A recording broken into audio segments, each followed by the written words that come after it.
Good morning, everybody. I hope you all are doing well. One of the things that I neglected to do yesterday at the Members Forum, for those of you who are present, we gave out awards in recognition to outgoing board members and committee chairs, and there was a really important person that I overlooked, and I apologize for that.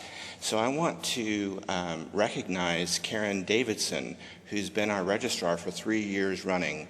So Karen, would you please come up and accept your award?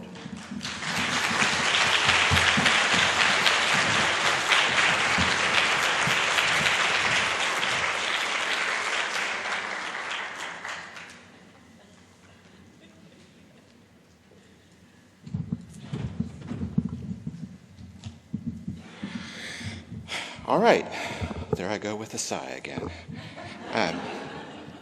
So I'm very, very happy to be able to introduce the next speaker, and before I tell you a bit about her, I want to mention that NASIG is about relationships, broad and deep relationships, and I have known Lisa for a long time. In fact, I was a student grant winner years and years ago.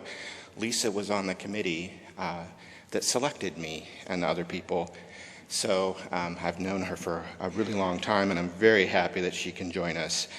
Lisa Macklin is both a librarian and a lawyer, and serves as the Director of Research, Engagement, and Scholarly Communications for Emory University Libraries. In this role, Lisa has responsibility for collection management, subject librarian teams, instruction and engagement, and scholarly communications. Previously, Lisa was the director of the Scholarly Communications Office, which was launched in 2007. Her interests include the application of copyright law to teaching, research, and publishing, transformations in scholarship and publishing, including new models of scholarship in digital form, and the open access movement. She served as principal investigator on a grant from the Andrew W. Mellon Foundation to create a model publishing contract for digital scholarship. Please join me in giving a warm welcome to Lisa Macklin.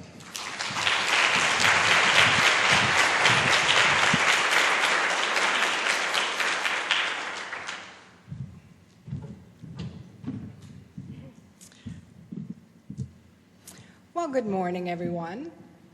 Can you hear me okay? Is that better? Okay. So, how are you all this morning? Pretty good? Okay. You're in the South.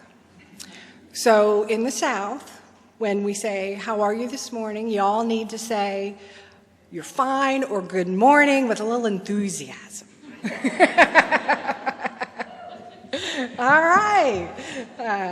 So I hope that you've enjoyed your time here in Atlanta and you've gotten a chance to get a sense of the city and eaten some good food. You're certainly in the right part of town for lots of restaurants. I also hope that you've had a good conference and you've had a chance to reconnect with old friends, like Steve was mentioning, that you had a chance to make some new connections, and you also had a chance to learn from your colleagues. Since we're wrapping up the 33rd conference, I also want to take this time to thank you for hanging in there on the final morning of the conference. And I want to share some of my thoughts and perhaps give you some takeaways that you can explore further when you're back at your home libraries. And I'm actually not going to talk about copyright today, which is a topic I normally talk about in front of groups. And so I'm really going to talk about open access and the open access movement. And underpinning my thoughts today is the belief that open access is not just the purview of those of us who work in scholarly communications. For that matter, scholarly communications is not just the purview of those who have scholarly communications in our titles.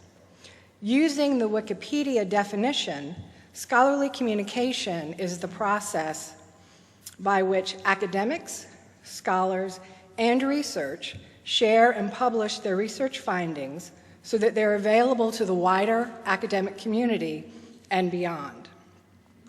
Libraries and librarians have always played a key role in the research process, and we have expanded our role in both publishing and sharing research findings.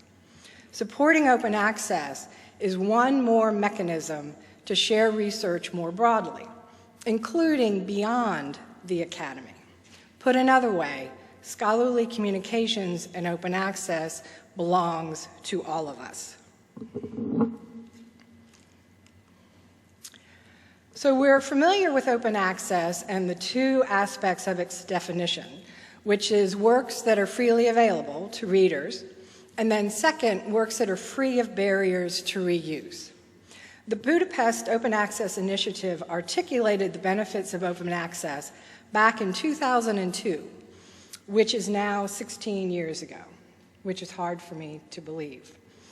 In these intervening years, we've seen a plethora of approaches to open access, which prompted Spark and PLOS in 2014 to create the very handy brochure, How Open Is It?, which articulates the 6 fundamental aspects of OA: reader rights, reuse rights, copyrights, author posting rights, automatic posting, and machine readability.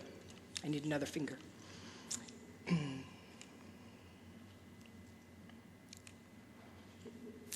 So within the open access movement, we're still struggling with how to fund and support new models of open access publishing and distribution. For journals, there's continuing discussions on how we can move beyond article processing charges. There's the OA 2020 initiative, which aims to replace subscription business models for journals with new models that ensure outputs are open and reusable, and that costs behind the dissemination of this scholarship are transparent and economically sustainable. For books, there is TOME, which stands for Toward an Open Monograph Ecosystem. And I know you all are familiar with OA 2020 and some of the discussions around article processing charges and exploring other options. Are you, by a show of hands, familiar with TOME? A few, which is what I kind of suspected. This has been kind of to date, a little bit quiet as far as open access goes, and I also understand I'm talking to the North American Serials Interest Group. But TOME started in spring 2017, and it's co-sponsored by the Association of American Universities, AAU, Association of Research Libraries, ARL, and the Association of University Presses, which is now AU Presses. TOME aims to advance the wide dissemination of scholarship by humanities and humanistic social sciences faculty members through open access monographs that are professionally edited by university presses and paid for with institutional subventions. So in the interest of full disclosure, Emory University has had a Mellon grant from the Andrew W. Mellon Foundation to explore ways to support our faculty in publishing their books open access. We started with a planning grant, which produced a report called The Future of the Monograph, which, if you haven't read it and you're interested in kind of changes in the monograph, it is I think, a good capsulation of the view, particularly of faculty in the humanities, around open access and open access monographs. I say that as someone who was on the committee. I was the only non-faculty member on the committee, but I was not the author of the report. And basically, pardon me, in those discussions with humanities faculty, there really was a lot of learning that needed to be done around open access for humanities faculty members who frequently publish books rather than journal articles. But there was definitely an appeal of open access for those faculty members. As one of them said, who is a historian, I write to be read. So the idea of being able to support open access monographs by having university presses, which have missions aligned with the university, supported by libraries and institutional funding, is appealing.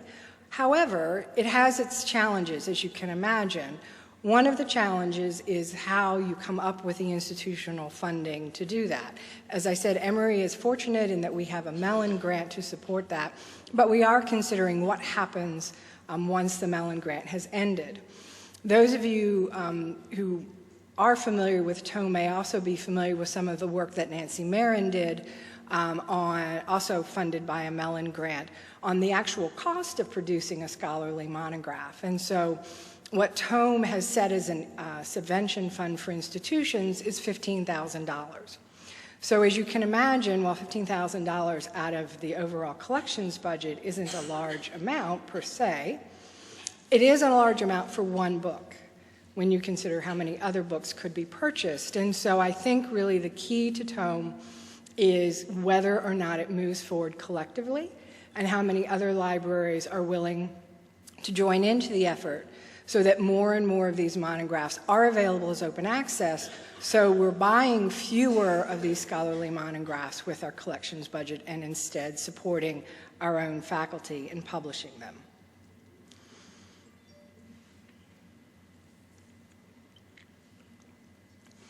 So as I've just described, whether you're talking about moving to open access for books or journals, you're really talking about a publishing ecosystem that requires publishers, authors, and their institutions, including libraries, to work on a concerted effort which is mutually beneficial for all parties.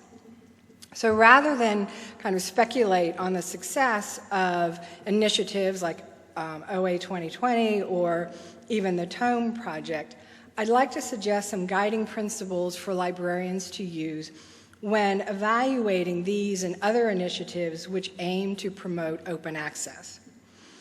So first, we have to acknowledge that there are inequities in our current publishing system, and we need to not erect new barriers as we tear down existing barriers. If we move to a system of author or institution funding to publish open access, we may erect a barrier of access to write and to publish while providing better access to readers. This is particularly concerning for authors from the Global South, for authors from other parts of the world, as well as authors at U.S. institutions that don't have large research budgets.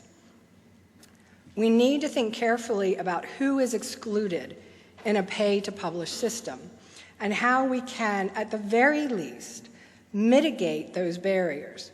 We need to be cognizant of the difference between deceptive publishing, sometimes called predatory publishing, and publishing that does not necessarily meet the preferred peer review practices of the global north. Second, we should not forget the enduring mission of libraries to build collections which serve the research and teaching needs of our faculty and students. The places our faculty choose to publish often reflect what is taught at our university, but not always. How many of you have done a journal cancellation project? Raise of hands. Yeah, lots of us, sadly. And how many of you have had a faculty member argue that a journal should be kept in the collection because it's where they publish, but that journal has little or no use? Yeah, been there, done that.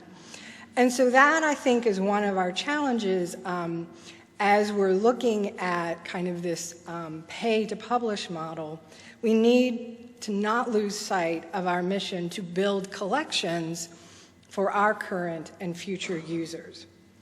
Third is the preservation mission for those future users. Preservation is the companion to access.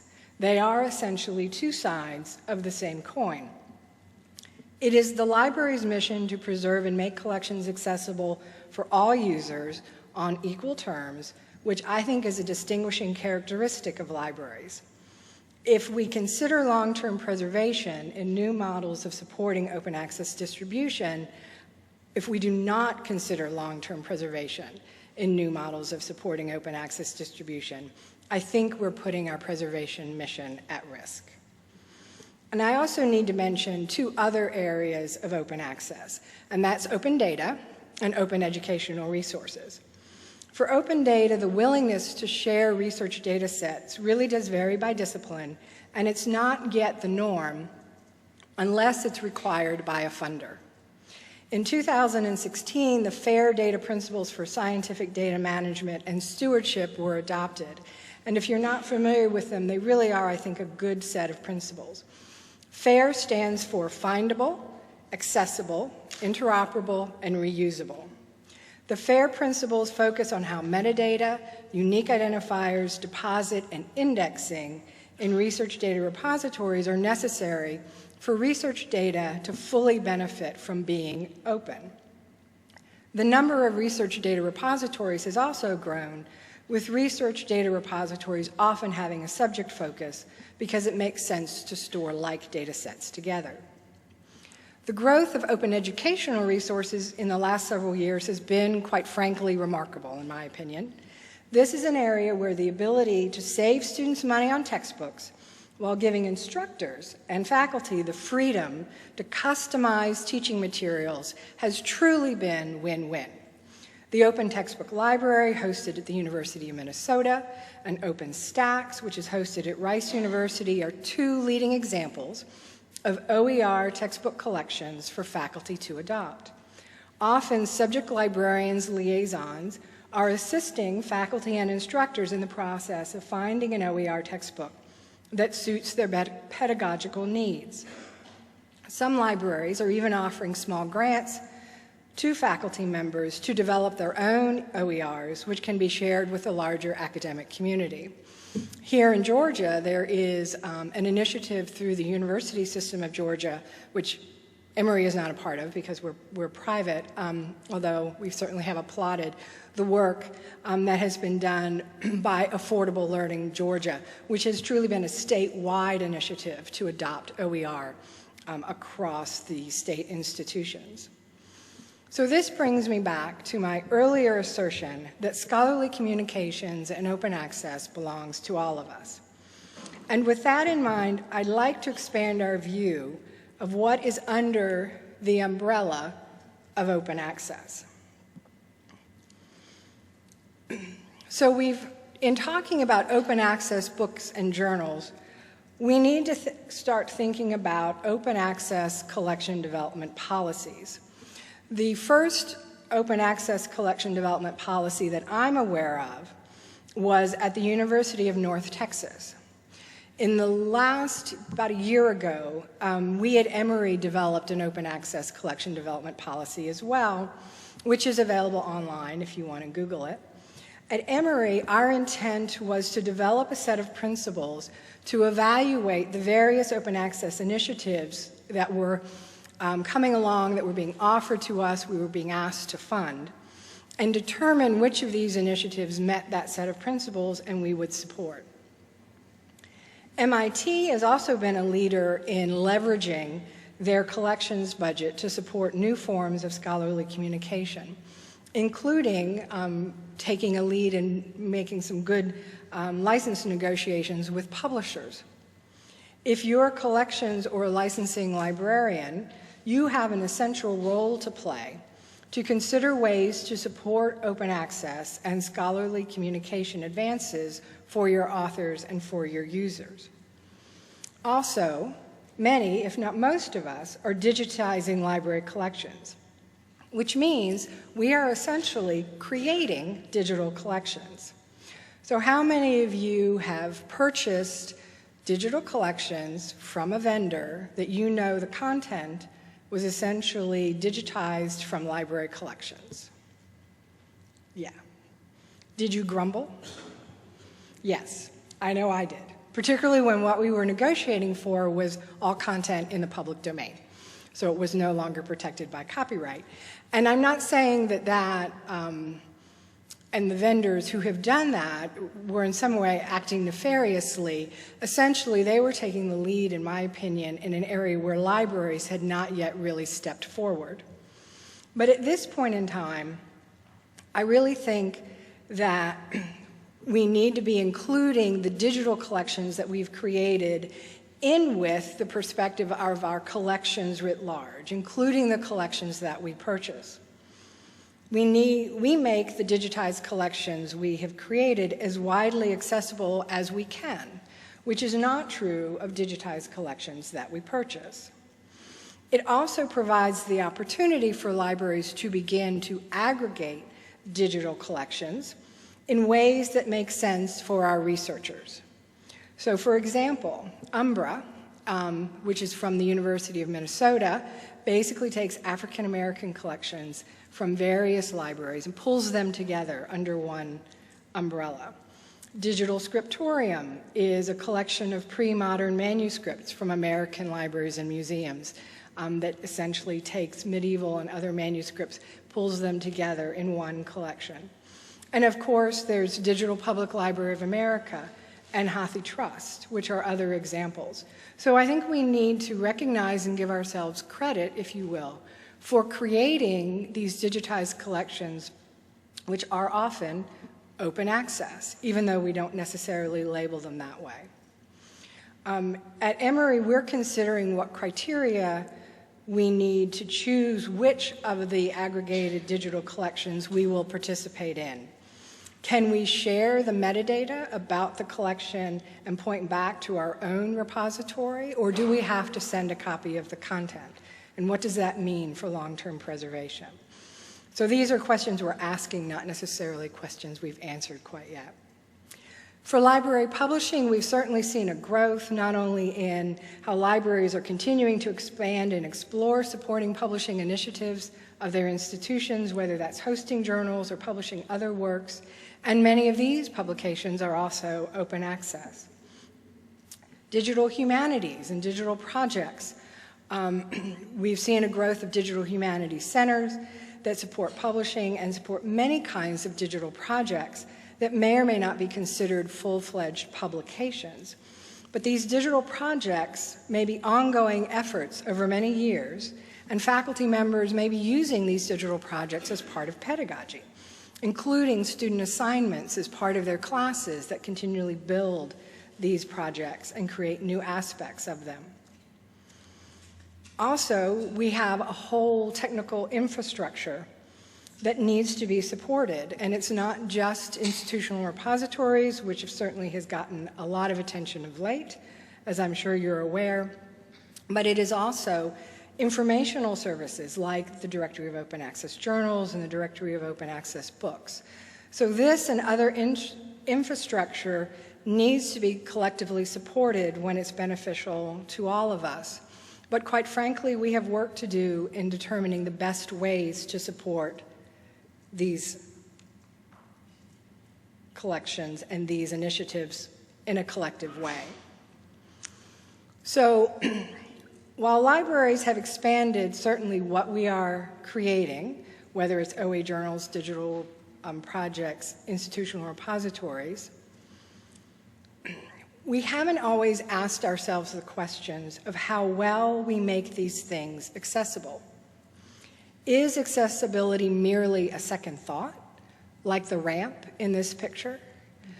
I have to say, when I saw this, I thought that it would be great fun to ride a bicycle or a skateboard, although I'd probably fall off, down this ramp, but I wouldn't want to be in a wheelchair trying to push myself up this ramp. So yes, I'm talking about accessibility in the sense of adapting universal design principles and compliance with accessibility standards. However, we need to think beyond just the design of web interfaces, but also accessibility of the content.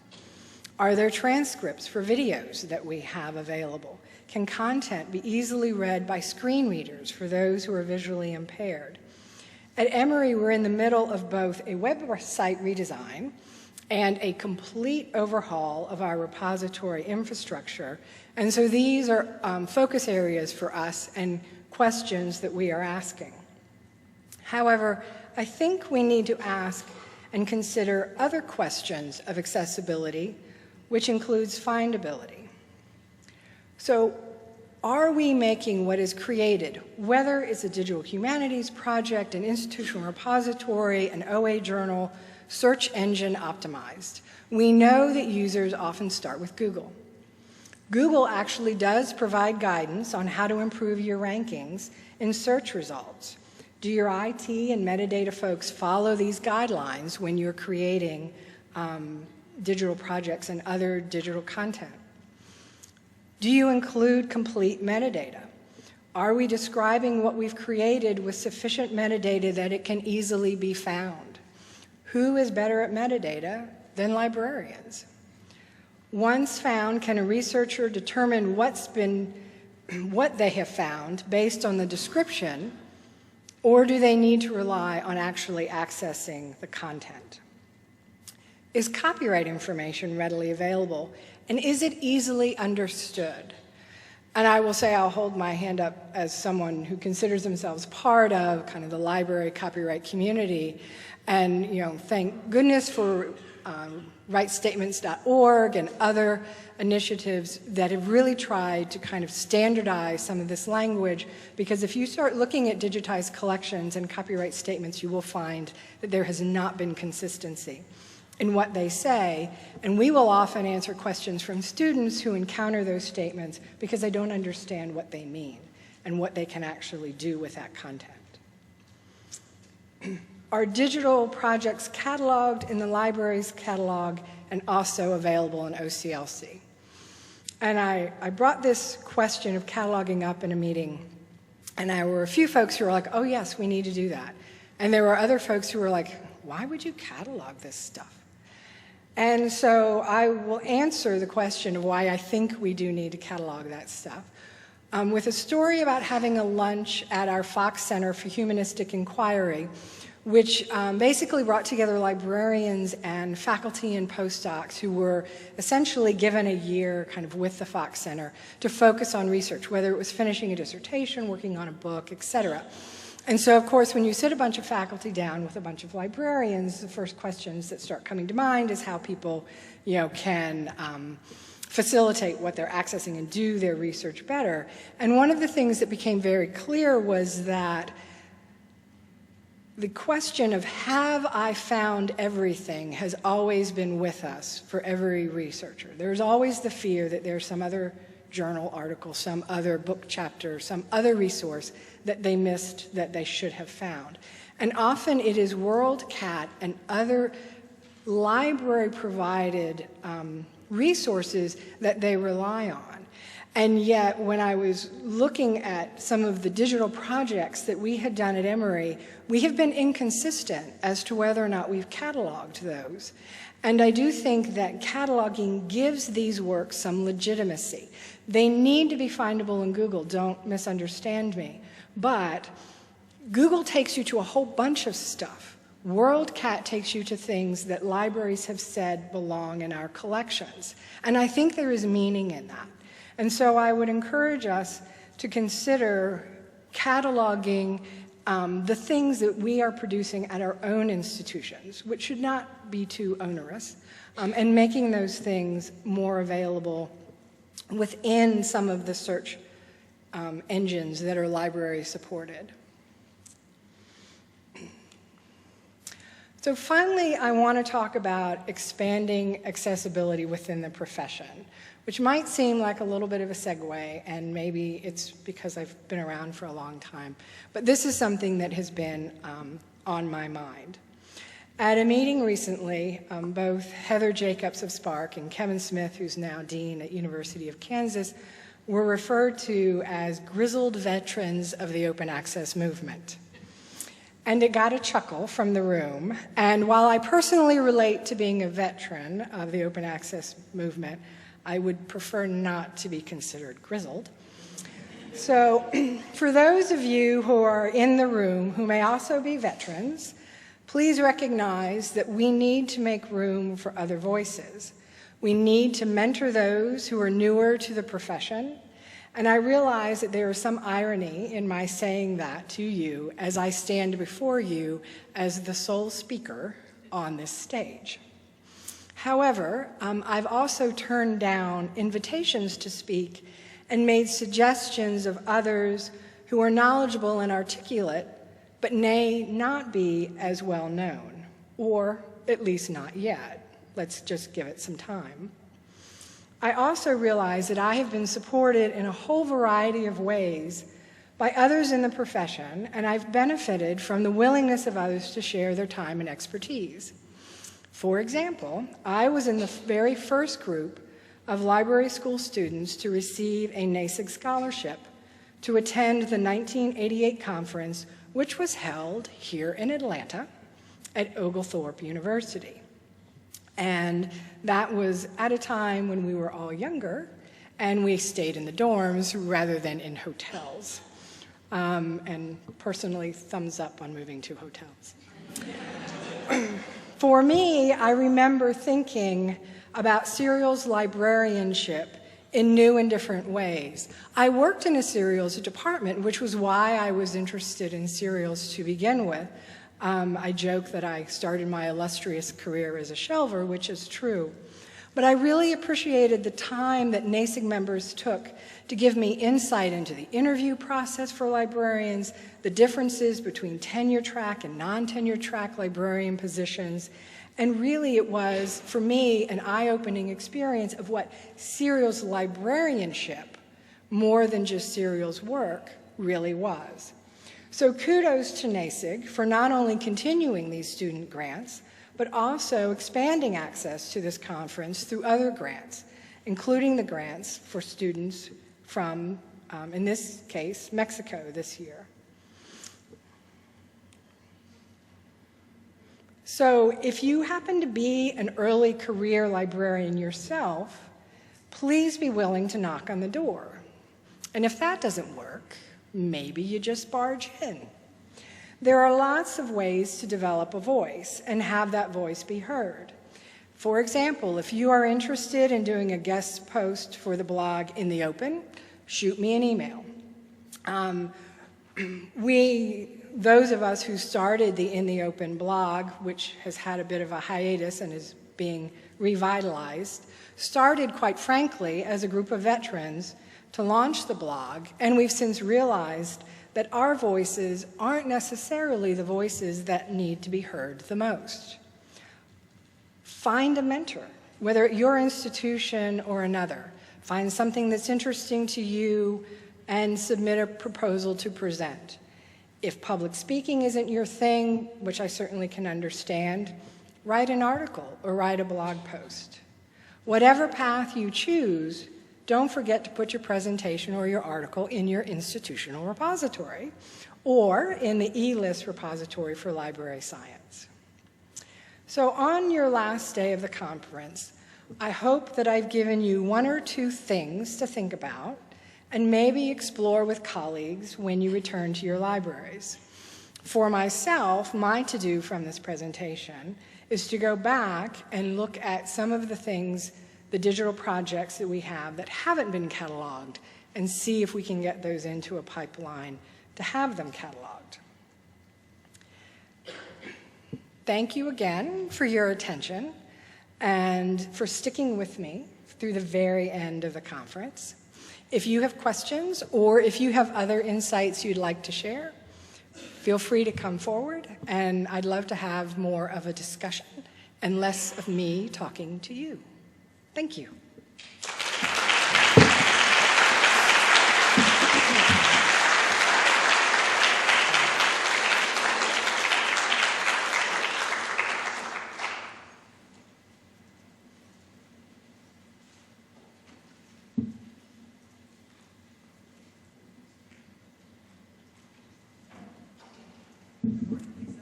Hello, Susan. I just want to make a comment. For those who were at NASIG last year, we had a vision session, and now I'm blanking out, April Hathcock, who talked about, again, the barriers to reaching the crossroads, or again, the end of the race. And so I thought that your presentation dovetailed very nicely with the one that we had last year. So folks, when the proceedings come out, read my report of April's talk, and then remember what you heard from Lisa and put them together. Thank you. Well, I know April, and I consider that a compliment. Hi, Lisa. I'm Kim Steinle from Duke University Press. And I am wondering if you wanted to comment maybe on Knowledge Unlatched. That's something that we've been participating in for several years now, making some of our ebooks freely available. One of the changes that I think might be coming with Knowledge Unlatched, though, is in the past, we have made our books freely available, but that does not stop us from selling them in other formats. But it seems like that might be changing within that group, and I wondered if you had any thoughts about that. So Emory has been a participant in Knowledge Unlatched for the last several collections, and I know there is another collection coming forward. But rather than talking about Knowledge Unlatched a little bit, it might make sense for me to talk about some of the conversations that we had when we were working on the model publishing contract for digital scholarship, which was a Mellon-funded grant. I was the PI, but the junior partner, although certainly not junior in any true sense, was the University of Michigan, including the University of Michigan Press. And so what we did was brought together a number of representatives from presses, some librarians, some copyright folks, and actually a few attorneys. And we really sat down and talked about what would be needed in a book contract that facilitated publishing open access. So for those of you who've seen book contracts, either because you yourself have published or book contracts of faculty members, you'll realize that they are really very wedded to the print world, which isn't a bad thing, but that wasn't the world that we were trying to facilitate. And so we wanted something that was more of a collective effort, if you will. And what we created was something that has kind of a core contract of 3 pages and then multiple supplements, and it included a supplement for institutional subventions. So we didn't know about Tome at the time that we were working on it, but it ended up being a nice dovetail for that effort as well. And in the conversations, we brought in some faculty members, both at Emory and at Michigan. And what was very clear was that while faculty were very interested in the idea of publishing open access, they did not want to give up the idea of having a print copy of the book. And this was not just, it was not at all actually ego. It was instead that they themselves often assigned things in their classes where they expected their students to do close reading of materials. And they realized for themselves and often for their students, you can use print in the classroom and in learning in ways that we have not yet been able to replicate online. So while the open access distribution made a much broader reach, which was definitely of interest, it didn't necessarily negate the need for a print copy. And so within the model publishing contract, we actually contemplate that you would want to do both of these things, that you would want to make something open access and also sell print versions. And I think if you look at Luminos and other presses that have gone in this direction, they have found that the print still does sell. And open access can actually improve print sales just because people learn about the book. And I know that for myself, I read on a Kindle for, the mysteries that I read, but when it's something that's more in-depth, I really want to read print. Now, I'm old, so maybe others, and I have glasses, so I'm a librarian. So maybe others don't necessarily feel that way, but if I'm sitting in a class taking notes on something, I too would want print.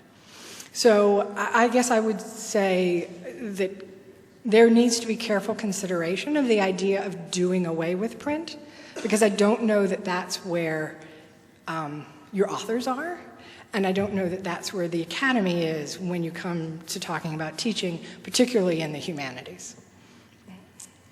Hello, Angela Dresselhaus, East Carolina University. What advice or resources do you have for those of us who have benefited greatly from mentoring but are now entering the part of one's career where you start to need to be a mentor for others? So some of that is simply being somebody who's easy to talk to, and some of it is reaching out to someone. If you see someone who makes a really good presentation, but they're newer to the profession, give them a kudos. We, as librarians, tend to have a hard time giving critical feedback, but I know there have been a few times when I've given presentations and later someone who, was more experienced than I was came up and very kindly pointed out, if you had done this or that, it would have been better, and here's why. So taking those opportunities to, kind of do almost on-the-spot mentorship. If you don't have a mentoring program within your library, it's worth considering. It's something we started at Emory a couple of years ago. It was an initiative of our university librarian, Yolanda Cooper, and we do it in two parts. The first part is like your first 6 months at Emory, and it's orienting you to the libraries. Emory is a big, complex place. We joke we have 5 or 9 libraries. It depends on how you count. So we have at least 5, and so understanding that landscape for someone new is its own challenge. Knowing even who to ask what kind of question of can be a challenge. So that's kind of the first set of mentoring. But then it's a matter of kind of professional mentoring, particularly because we don't have tenure, but we do have professional development expectations of librarians. And so, we have a more formalized process where people get to pick their mentor, but they're expected to have a mentor, and we've kind of outlined, it's coffee once a month. I mean, this often is not, we think of mentoring as a big thing, and it's often not so much a big thing as it is being thoughtful about feedback, and making opportunities to provide that feedback, whether it's formal or even more informal. Does that help? Yeah. You're welcome. I think the gentleman over here. I'm Chris Bullock from Cal State Northridge. I was just wondering if you could comment on language as a barrier to accessibility. As we've seen in some of the other vision sessions, a lot of the growth in scholarly communications is coming from countries where English is not a predominant language.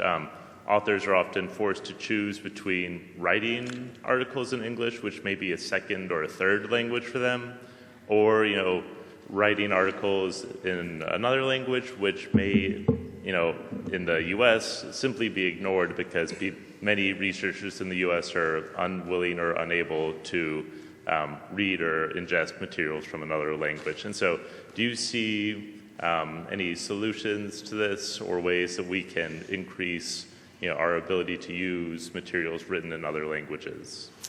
So part of our challenge is that we don't have good tools. For those of you who've used Google Translate, you will realize it's okay-ish. And I will acknowledge that my primary use of it is on Facebook.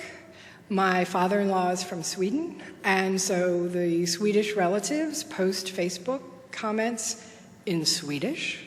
Imagine that. And I will tell you, Google Translate it has a hard time with Swedish. And so some of it is tools, and I'm not picking just on Google, but we just don't have good tools, and we lose some of the nuances of language. We do, however, have people who can do translations, and so I think on a local level, starting to think about having people who are or who can work with folks in labs to translate at least abstracts of articles, if not the entire articles themselves. We have a focus in the U.S. of taking people who've come from other parts of the world and, building up their language skills, both in written English and then also in spoken English, particularly if they're in graduate school and they're going to be in front of a classroom. But I don't know that we've considered the flip side of that, where we need to build up some skills for folks to work with researchers to translate important works from other parts of the world. And I will also acknowledge that we have a bit of arrogance. So in talking with faculty members about open access, particularly those who work in other parts of the world, one of the appeals is that their work which is about these cultures, can be read by members of those cultures and members of those countries. They're aware of the lack of resources in some of those areas of the world, but there isn't as much emphasis on the scholarship that's happening there being brought to the U.S. So another potential area really is collection development. Are we collecting, even if it is things in English, that are representative of other parts of the world? The degrees that we've developed at Emory lately have all had a very international focus, and that's not just true of Emory. We have, global health is a big focus. We have a master's in development practice, which is a big focus, because many of these kind of large problems that we face as humans are really a combination of public policy, health, sociology, anthropology, et cetera. And so that also means that they're not problems that will be solved by only those of us who speak English. So acknowledging that in, I think, a more transparent way would be helpful. And so I think that might be something that needs to start perhaps locally. You said something about supporting open access and licensing agreements, and I wasn't sure if you meant, I guess, paid subscriptions to things and making room for open access. And so if you could kind of clarify and help me understand how that might look. So California Digital Library has an enviable buying power, I will say, and they have done some work of really making the point to some of the larger publishers around how many articles their faculty are producing and are publishing in the journals by that publisher, and starting to kind of make the argument that, okay, these things at least need to be able to be put into our institutional repositories, and making that kind of part of the license negotiation, at least for the things that are, published that come from that library. MIT has done some negotiations as well, where I know that they have made some arguments around, what they are producing and what they want to see from these publishers around open access and making things openly accessible. And I know that, the challenge of OA 2020 or any of these movements that are kind of moving beyond article processing charges is really the idea of transparency in pricing and how we kind of start making some of all of what is being produced openly available, because it's wonderful to say we have institutional repositories, but for many faculty who truly are busy people, depositing in the repository is one more step that they have to think about and do. So the hope is that if we can negotiate for some of this content and be able to get it directly from the publishers, which is a version then that the publisher obviously has some control over and approves, then that can be a way that we can build up the content in our institutional repositories and not have to have faculty make those deposits. So that's one set of examples. Hi. Hi. I'm Alvaro. I'm librarian from Colombia, South America. So I realized that I have a mistake because in previous conference, I tell Lisa, but I understand that it's not you. So my apologies to Marianne. Sorry. So, okay, my question is, you tell about the some open opportunities for digitalization projects, so in open access. So my question is that open is to receive a proposal from Latin American projects too? So my question is because in Latin America we have some projects about the open access. So it's possible to connecting with your proposal. Which proposal? You tell about the open doors for different projects here in your university. So I thinking to connect it some projects from university with Latin American institutions. Sure. Well, perhaps you can contact me directly. Okay. And I will say that, in fairness, one of the challenges that we don't always address well is having some responsibility for translating into other languages. So I will give you an example. David Eltis, who is now an emeritus faculty, has worked for a number of years on a project called Slave Voyages, which tracks slave voyages from the African continent to the New World, including North America and South America. And one of the areas that I personally was unaware of, where a number of these slave voyages arrived, was in Brazil.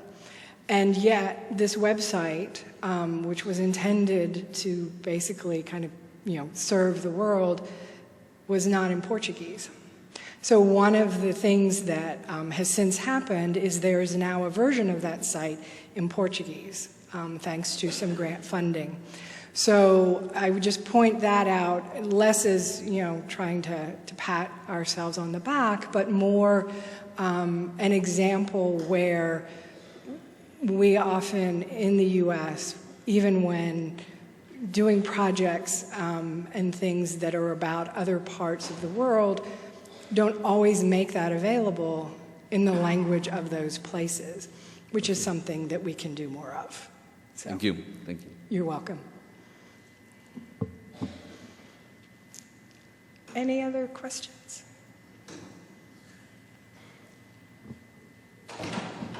I'm Marianne Martone from UCSD. So when you asked your question, I heard that you called me Lisa, but then after I heard your presentation, I could understand why you would confuse the two, because I spoke on something called the Scholarly Commons, which is a project underway at Force 11 that basically, again, is coming to this conclusion that there's an alternative to what we're doing now, and that it's the libraries, institution, the scholars, and the authors that are building it. And they build it when they make things not just open access, but fair and citable, as we're saying, and also operate under a set of principles that guide our actions in the non-digital world. So I could very much understand why you would confuse us, because there was a lot of overlap. And we've sort of felt that, being able to brand what we do as something other than our current system is not a patch to our current system, but it's saying this is the way we actually think scholarship should be done. And also provide guidance, as you had done so clearly, about, not all open licenses are equivalent. Not everything is equivalent. The idea of accessibility has to expand beyond APIs, although it would be nice if we even just had those, to these other ideas of accessibility. And I talked a lot about the tensions that we had about things like languages and the practical versus the ideal, and all of these discussions are going on. But it is very nice to see, again, one of the reasons that I think Force generally has done a fairly good job of kind of looking to see what is percolating up and then saying, now it's time to kind of synthesize and look across and saying, if we all think that this is a good idea, then maybe there is something to it. So I really appreciated your talk and the way that you laid it out, but I do really feel that there's this opportunity now for the institutional repositories not just to be, for your data storage, not just to be, someplace that you're forced to put your things, but as the driver of communications in this next phase, because we do care about open, fair, and citable. And that one of the things that the Scholarly Commons, when you ask people what they want to see, the entire flow of objects not coming in through the traditional journals as the gatekeepers, but that they flow up from the producers. Some of them may end up there, but that's a matter of them plucking them and adding value to them rather than us starting there and allowing them to decide what comes in. But very nice talk. Thank you. I will say that the Open Scholarship Initiative, or OSI, has also been kind of asking some similar questions around institutional repositories. And basically kind of asking the question of, are we at a moment where the distribution comes first through repositories, which we should be able to interlink better than we do, to be blunt, but also does it then allow for the things that are publishable, if you will, the things that do need peer review, do need to have kind of an imperature from a scholarly society or a publisher, to kind of bubble up through those repositories, and a bit turn publishing on its head in the sense that the distribution comes first and the publishing comes second, and it's always been the publishing happened that allowed for the distribution. I think that the challenges, one of the big challenges that I'm kind of seeing in this area is promotion and tenure and granting agencies, in that we all as human beings do what is rewarded. And our systems are set up to reward publishing in a top-tier journal, publishing a book if you're in the humanities with a top university press. And so, we have to look at the incentives that our faculty and researchers are working under, and not be naive to those. And I think for librarians, it's very hard to impact that system even if you are tenured at your institution. And the discussions that I've had with some administrators, they have, I think, rightly pointed out that the challenge in changing promotion and tenure or even grant funding requirements is that you basically have to have a group of folks all jump at the same time. So to give you an example, while Emory is a very good institution, we're not Harvard. We're not trying to be Harvard, we're trying to be Emory. Maybe Harvard could change its promotion and tenure and give a +1 to something that's distributed open access. But if we did it at Emory, the concern would be that we would disadvantage our own faculty in the perception of them as, solid, tenured, outstanding researchers. And, perception becomes reality. And so it's a difficult challenge that I don't know can happen by any one institution, but needs to be looked at more collectively, perhaps by AAU or APLU.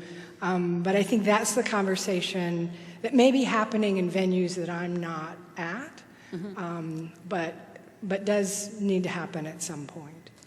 So it's just one final, because I'm pretty sure the session ends, is we've recognized that the incentive system is one of the things that's holding us back. And those conversations, the rise of the preprint servers across all these different domains, are suggesting that people are willing to give this up, especially when the National Institutes of Health says, what, you're allowed to include preprints on your grant applications.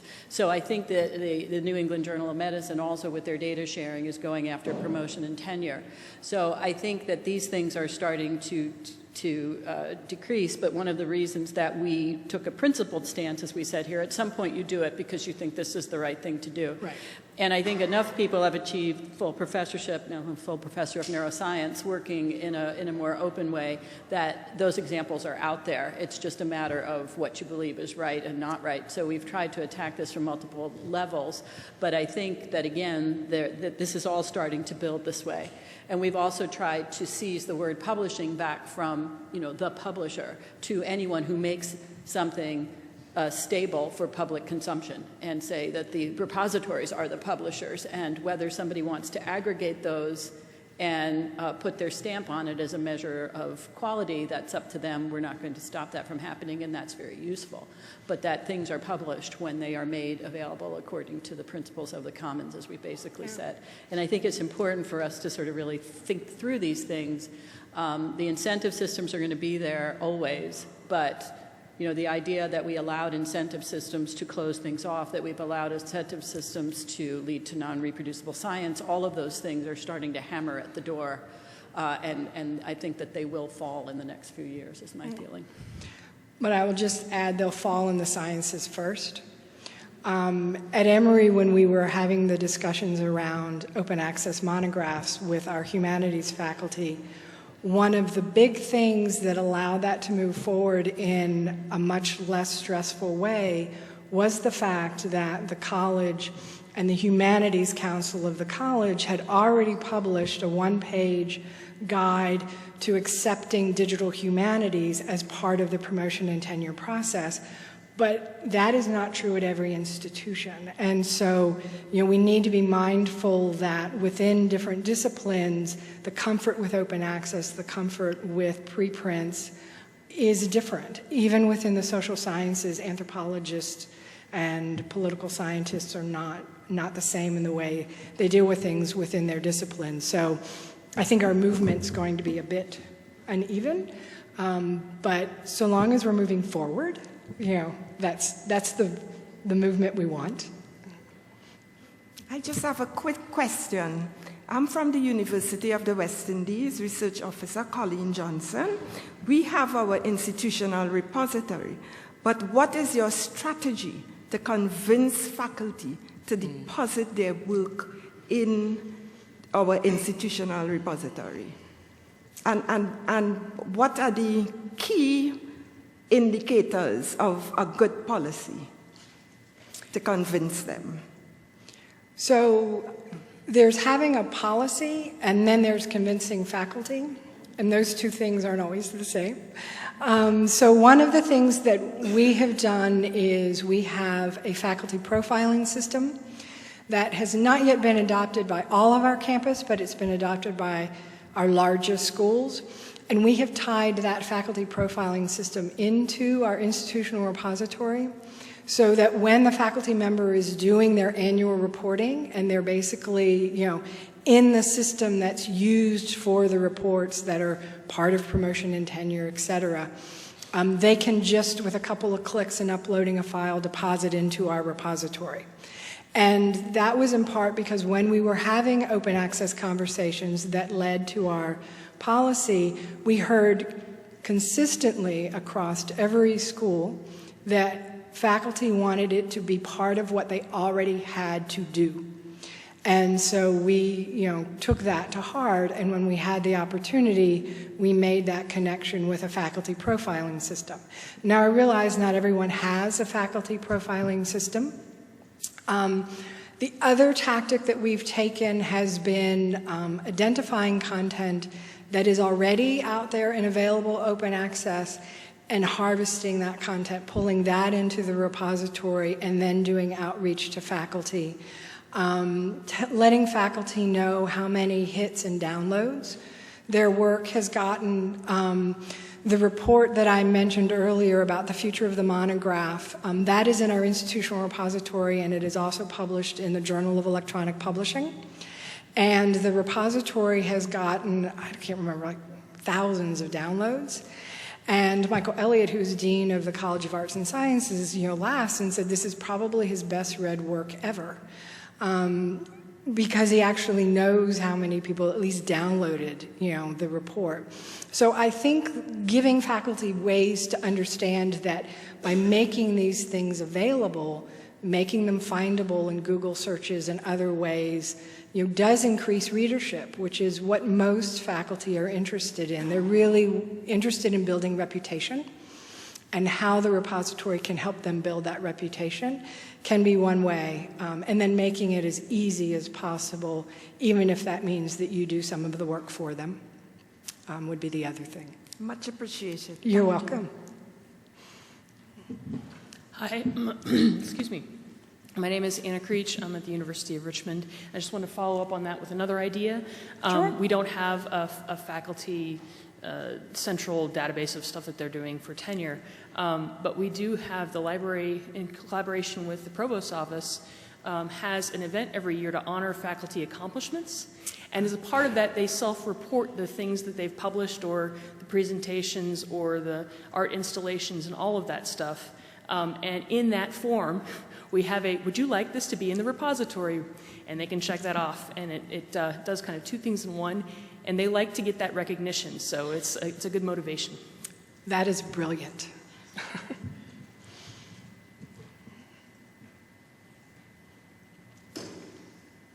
Well, if there's no more questions, I think we'll close out this session. Thank you all for hanging in there to the very end.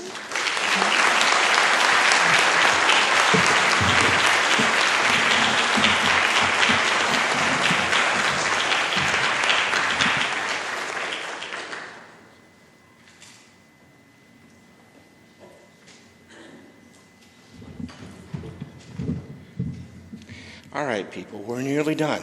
We're nearly done, I promise. We'll do this quick, as I know that checkout time is noon. So let me ask that this year's CPC can come up to make any last-minute announcements. Is that going to be Sarah? Come on up.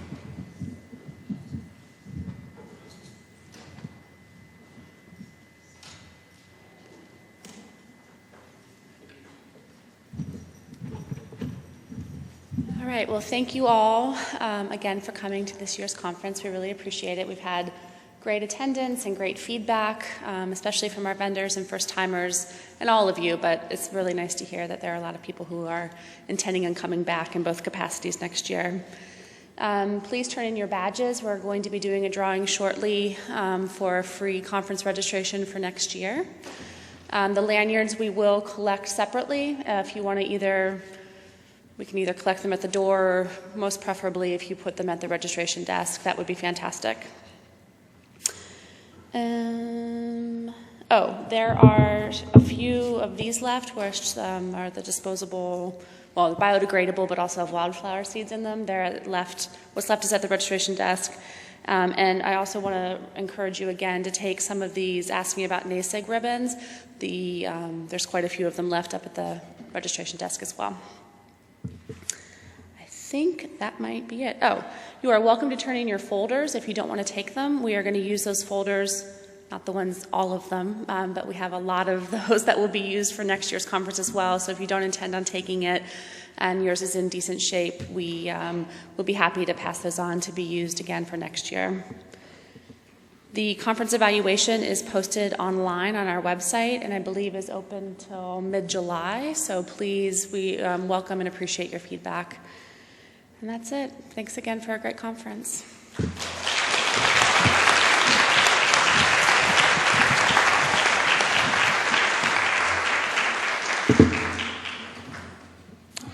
Let me also mention that there's a nominations form. I know that those who are going to be working on nominations and elections in the coming year would really appreciate that you nominate yourself or nominate somebody else. Don't forget that. And also, there's a volunteer form online. This truly is a volunteer effort. Everything that you've seen that has been done here has been done by volunteers. And if you want to be part of that, you're most welcome. A huge portion of our membership volunteer, and that's wonderful. Please keep that going. I want to thank the sponsors and exhibitors now as well. Can you join me in recognizing them and their support for this event?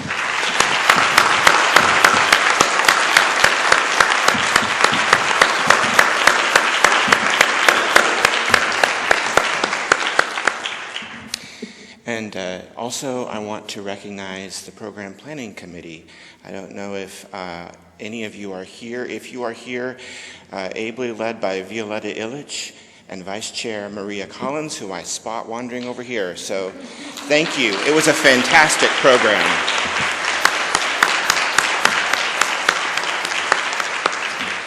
And then the Conference Planning Committee. I see Sarah Perlmutter and Marcia Siemens in the back. And if there's anybody else who was part of that, can you stand up?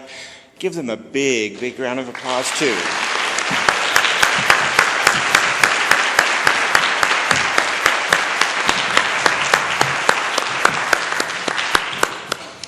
And also, I want to wish you all, as you depart from here, safe travels. I know that there are many of you who are going long distances. I don't know if you've noticed, but we've had an extraordinary number of international visitors to this event. I can't call up numbers, but it's among the largest we've ever had, and I think that's pretty amazing, and I'm very thankful for you being here. all of you. So wish you safe travels. Let me just say a few words in closing before things are handed over to Angela. You know, it's been a great honor. It really has been a great honor for me to represent you all as president this past year. I've always said that getting to be NASIG president was the highlight of my career. It's the pinnacle, honestly, for me. So to get to do it twice is just, for me, mind-boggling, truly. I want to thank my fellow board members who put in a great amount of effort and from whom I learned a great deal this year. So thank you all very much for all of the work that you've done on behalf and representing the rest of the organization. I want to say something too, getting back to the volunteer part. This is, by the way, this differentiates us greatly from a lot of other similar events, the volunteer aspect and the nonprofit aspect. That differentiates us. So I want to emphasize that. But most of you may not realize that many people who worked long hours for months to pull off this event did so while coping with great personal difficulties, job changes and moves, workplace challenges, sometimes severe, significant health issues, and even the loss of close family members. Yet they persevered, and I'm deeply grateful for that. Please step up and get involved in this membership organization. Please volunteer. Please contribute. Continue to contribute. I really want everyone to feel free to be active and to participate.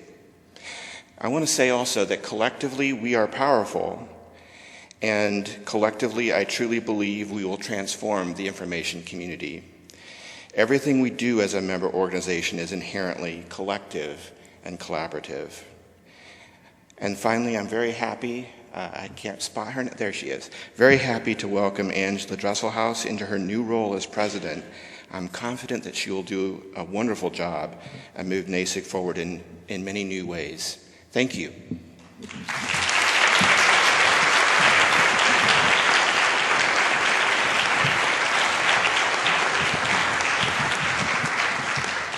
Thank you, Steve. I am very much looking forward to working for you this year to improve our organization. And I've been really energized by the bit of Lisa's talk about opening the doors for people. So I'd like to challenge everyone in this room to open the door for someone that you know, bring them to NASIG next year. Encourage them to apply for our many awards that we offer to help mitigate the cost. So that's my challenge to you, and I look forward to working for you. So now the next section, we're going to have our conference planning co-chairs come up. So we have Pat Roncevich. She's here to do the next section, but we also want to recognize Denise Novak has agreed to work with her.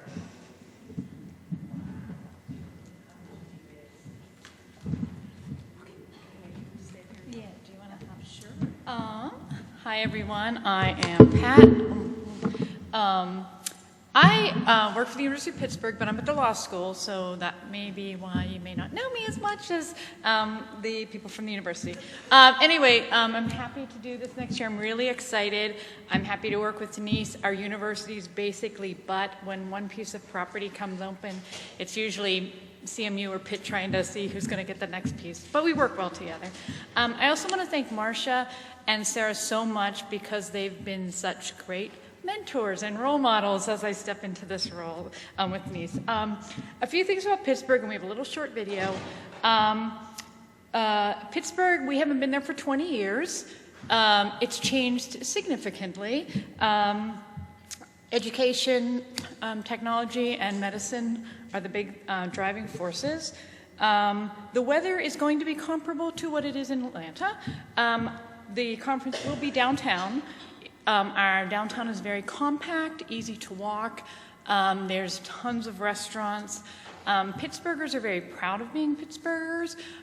We've had a lot of people that left, started restaurants or worked in restaurants in other cities and have come back to Pittsburgh for it's affordable. So we've become a foodie city, but there's also a lot of restaurants that have been there forever. It's pretty inexpensive. Pittsburghers are very friendly. I will caution you that Pittsburgh is the Golden Triangle. Two rivers form the third.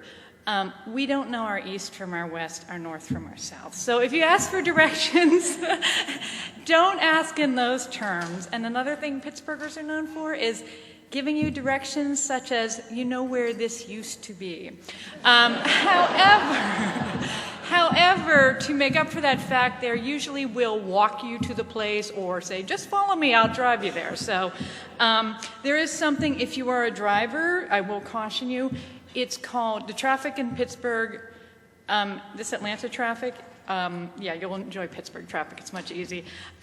There's something called a Pittsburgh left, which I didn't realize it was not a thing in other cities. So if you're at a red light, and you're turning left, in most cities, all the other cars will go. In Pittsburgh, the cars in the opposing will expect you to make the left ahead of them. And if they don't, they'll beep like, why aren't you turning? Even though the light's red and I have the right to go, you should be going in front of me. So that's a Pittsburgh left. So if you're driving and someone beeps, that's the reason. You're supposed to turn. So there's going to be lots to do. If you have a chance to spend an extra day or two, you can go to Falling Water. It's about 60 miles outside of Pittsburgh, and it's definitely worth doing. The other two things I want to mention, and then we'll show the video, is the conference will be in downtown. Last time it was in Oakland. But if you get a chance to get out to Oakland, that's where the museums are, that's where the universities are, and I will tout my own university. The University of Pittsburgh does have the Cathedral of Learning, and one of the things about the Cathedral of Learning is we have nationality rooms that are reproductions of actual classrooms from, I think now we're up to about 40 countries, and you can just tour them, and it's amazing. You can also go up to the 36th floor and have an amazing view of the Oakland area and the city, and you can get a look at, we have peregrine falcons that nest in some of our tall buildings, and so this is about the time the babies are starting to appear too, and then we have a live webcam. So I'm going to do the drawing, and then we'll show the video. So the lucky winner is...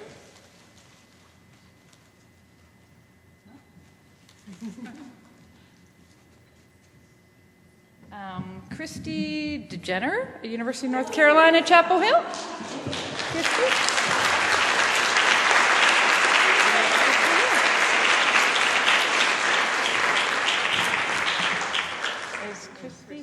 Is Christy here? I think she stepped out earlier. Okay, well, I guess she gets the registration, but we have these two takeaway gifts, which is Sarah's chocolate. So we could do another drawing for someone, hopefully they're here. That seems fair. Pat Rogers from Harasowitz. Oh, come on! And if we can start... And Pittsburghers always have a connection. I just met Pat, and her daughter just moved to Pittsburgh. And last night I went to see Hamilton with my daughter. You'll meet Pittsburghers everywhere, and they're always proud of their city. I went with my daughter to see Hamilton last night. As we were standing across the street taking a picture, this woman said, "Oh, can I take a picture of you and your daughter?" And I said, "Yeah, sure, that'd be great." She was saying the fox is so beautiful, and so asked us where we're from, and we said we're from Pittsburgh. And she said, "Oh my God, I'm from Pittsburgh." And it turned out that her mother graduated from the same college, which is about 2 hours north of Pittsburgh, that my daughter just graduated from. So, I mean, you'll find Pittsburgh anywhere.